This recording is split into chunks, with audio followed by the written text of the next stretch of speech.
So the point is, you've got a dynamically changing climate, and this is the reality. The reality is not that the climate has remained stable, because if you say, okay, we got to stop, we got to get to net zero.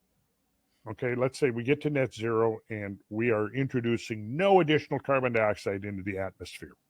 Now, it's fair to ask the question, what's going to be the cost of getting to net zero? And what is going to be the benefit of getting there? In fact, is there even going to be a benefit? Well, that's a very legitimate question to ask. And I think the answer is really no. I don't think there's going to be any benefit from getting to net zero. We'll have more food, and we'll have less people. Isn't that a great idea? Shouldn't we depopulate down to 500,000 or 500 million people? Well, you know what, John? I think that really that is a possible outcome of net zero. I think realistically that is a potential outcome of net zero. There are reports that at the Kyoto Accords or Kyoto Protocol, when they were talking about that, they admitted in their convention that between 2000 and 2100, the net loss of human life due to lack of infrastructure, the cost of energy, and the crushing load of the net carbon zero requirements on the developing world would cost between 100 to 300 million human lives. Really? Just in the lack of infrastructure that would be developed, that would normally have developed. That was their own estimate for a reduction of, I believe it was up to 5% of man-made climate change. Really? So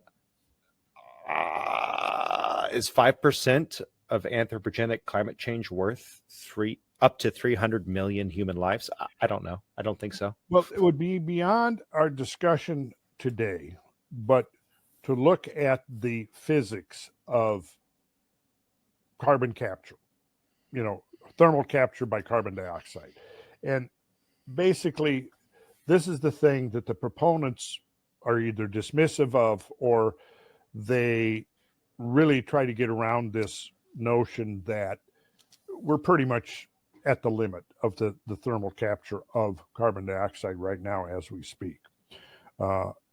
It can only hold so much. It's just like, this is an oversimplified analogy, but it's more or less accurate. If you take a nice dry sponge and set it on a plate or tabletop, you start adding water. You add water, and you're pouring water right over the center of the top of the sponge, the dry sponge. It's going to be soaking up that water.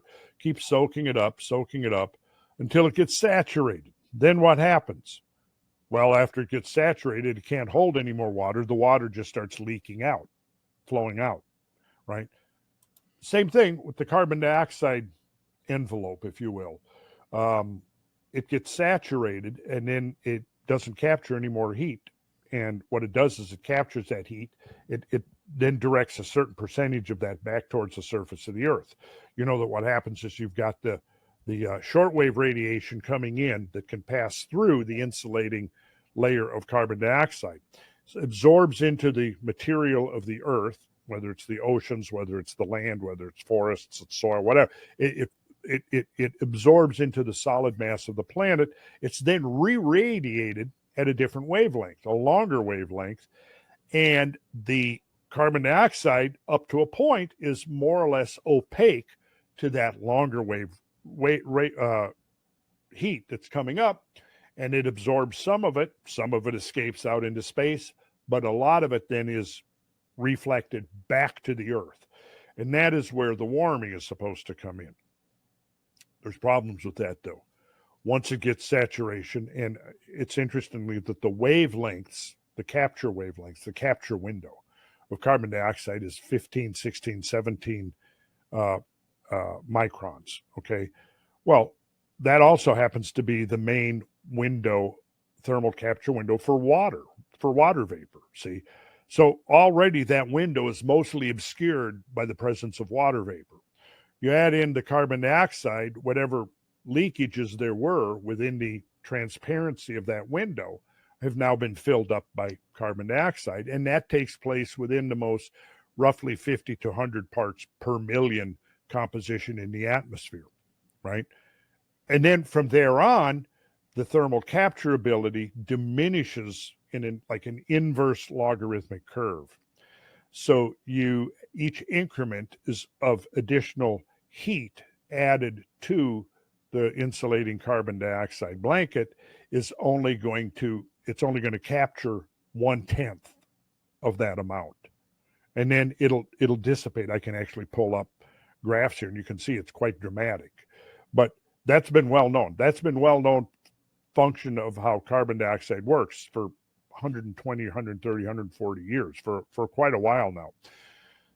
But it's ignored. It's basically ignored in the computer models, and for the reason that they're seeking a predetermined or a preordained outcome, which is that carbon dioxide is what's caused the warming. Now, the one problem there is, like I said, okay, when you come right off of World War II, and coming out of World War II is during and right after World War II is when our civilization really began to extrude or pump into the atmosphere a discernible amount of carbon dioxide, particularly with the rise of all the huge proliferation of cars and so on, and the built environment that came in the wake of World War II. So it's interesting that at the very point where we start putting enough carbon dioxide into the atmosphere to be able to actually discern it and discern a potential effect of it, the climate doesn't warm. It cools, right? That cooling started pretty much right at the time that we started putting significant amounts of carbon dioxide into the atmosphere. So for about 30 years, you've got this total disconnect. When the temperature should have been warming, it was actually cooling. And then it started warming in the 80s, okay? And then it leveled off for nearly 15 years as carbon dioxide continued to go up. Well, that called some into question right there.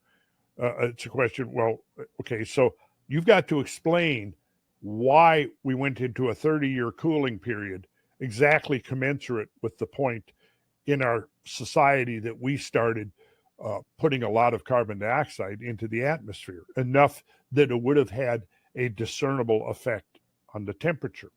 And it didn't happen. The warming didn't happen. There was a delay of 30 years.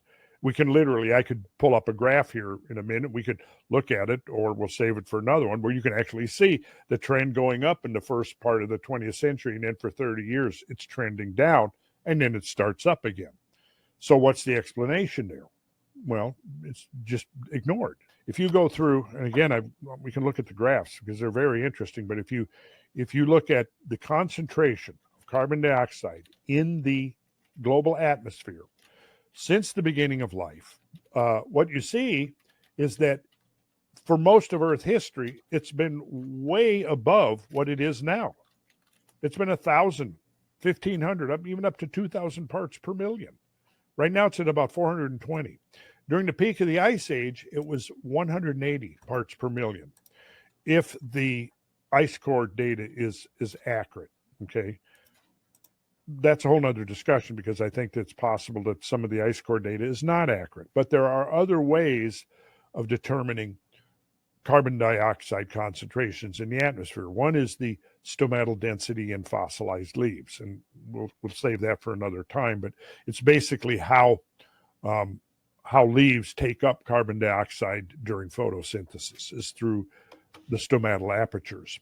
And when you have let's say a very low CO2 pressure in the atmosphere, the stomata open up larger in order to try to get more in. As the concentration of CO2 in the atmosphere goes up and increases the CO2 pressure, the stomata in the fossil leaves can contract because there's more carbon dioxide available, so they don't need to have the big wide open stomata. Now those apertures can be found in leaves. So if you can look at a leaf, a fossil leaf, and you can literally count the stomata on the surface of that leaf. And that's the organ of photosynthesis. That's how plant leaves will take up the carbon dioxide, and that's what then catalyzes the photosynthetic process. And it literally takes that carbon dioxide in and turns it into the mass of itself. The plants take it in, and that carbon dioxide then is molecularly transformed into the substance of the plant. And in the process, one atom of oxygen is discharged out into the atmosphere. So the CO2 is being taken up by the plants. It fuels photosynthesis, and it discharges oxygen that allows us surface-dwelling creatures to breathe, right? So the whole carbon cycle is not being, it seems to be dropped out of the discussion. And the reason is once you begin to realize, well, wait a second, if we look at Earth history, life history, and we look at the amount of CO2 in the atmosphere, guess what?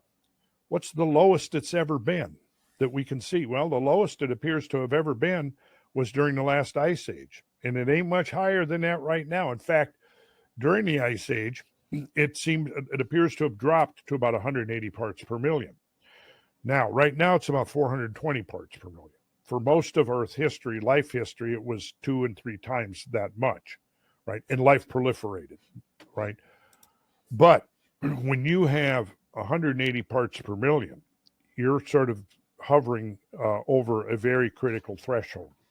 If the carbon dioxide pressure, which is a function of the concentration in the atmosphere, goes down to the point like where it would be equivalent to 150 parts per million, photosynthesis starts shutting down.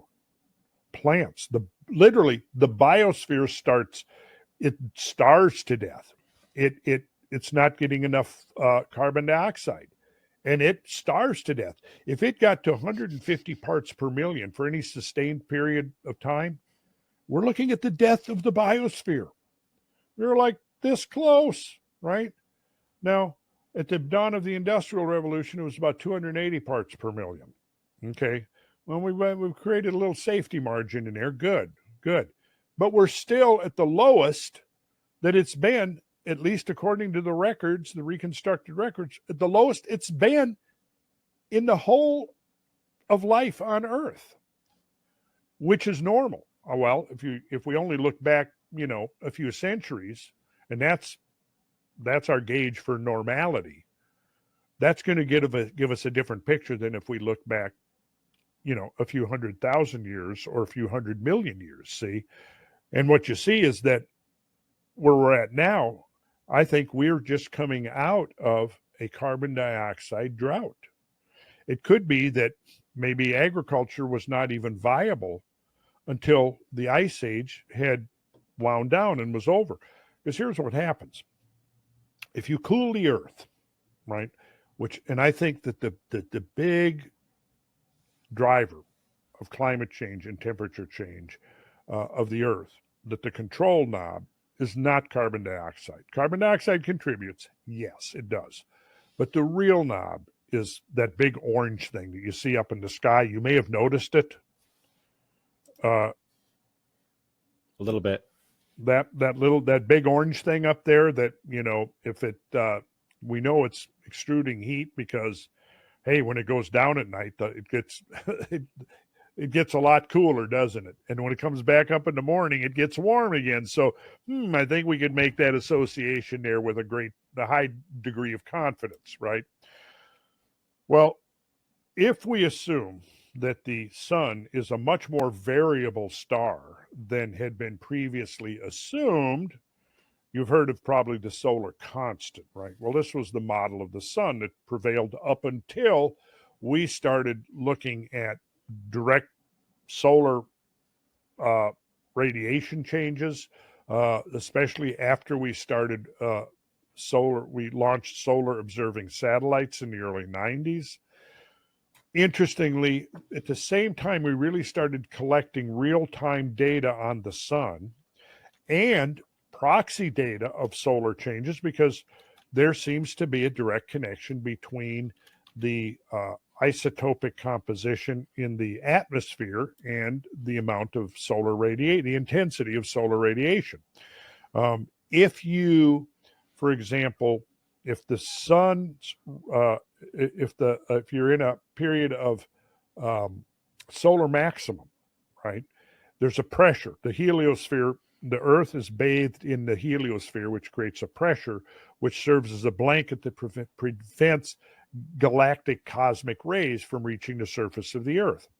Well, if the sun goes into a state of solar minimum, then what happens is more galactic cosmic rays reach the surface of the Earth, and when it does, it bombards neutrons in the atmosphere, and it creates two byproducts, beryllium-10 and carbon-14. Beryllium-10 gets deposited. The one place where you can find concentrations or spikes of beryllium-10 is in ice cores, and the area where you can find carbon-14 is in organic tissue, organic matter, plants, and so on. But those serve as proxies. In other words, sun goes into a state of minimum energy. There's more galactic ray bombardment, and as a result, more ionization of in the atmosphere takes place, and you get these deposits. Right now, sun goes into a maximum phase. The pressure of the heliosphere, in effect, blows away the galactic cosmic rays. So this is an example, way oversimplified, but it kind of gives you the idea of a proxy, right? So now let's go back. Sun goes into a minimum. Okay, so for 50 years, 100 years, we've got the Maunder minimum, the Dalton minimum, the Sporer minimum, that we now are well documented.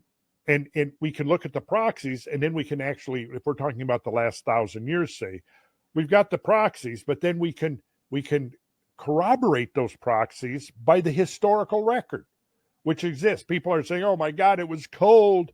Our crops died in the fields. We tried to plant them 3 times and they all died. It was cold. We know that there was ice that grew. We know that the ice shrunk, etc. Well, all that can be corroborated with the proxy models showing solar variability. Solar maximums are different than the solar minimums. Solar minimums now causes the cooling. The oceans cool. What happens when the oceans cool down? The ocean's right there at a very close to an equilibrium threshold. Cool them down a little bit, and what do they start doing? They start sucking the CO2 out of the atmosphere. Warm them up a little bit, and what do they start doing? They start disgorging that CO2 back into the atmosphere. Just think of, opening a soda. You got a Coke, a can, whatever. You open it, and you let it sit there at room temperature. What it happens to the carbon dioxide in the soda during room temperature, it all outgasses. That's where it goes out of the can. So basically the same thing happens, right? So goes cool, sucks carbon dioxide out. Goes warm, sucks it out of the atmosphere. When the ocean's warm, it discharges that carbon dioxide back into the atmosphere. Is that making sense?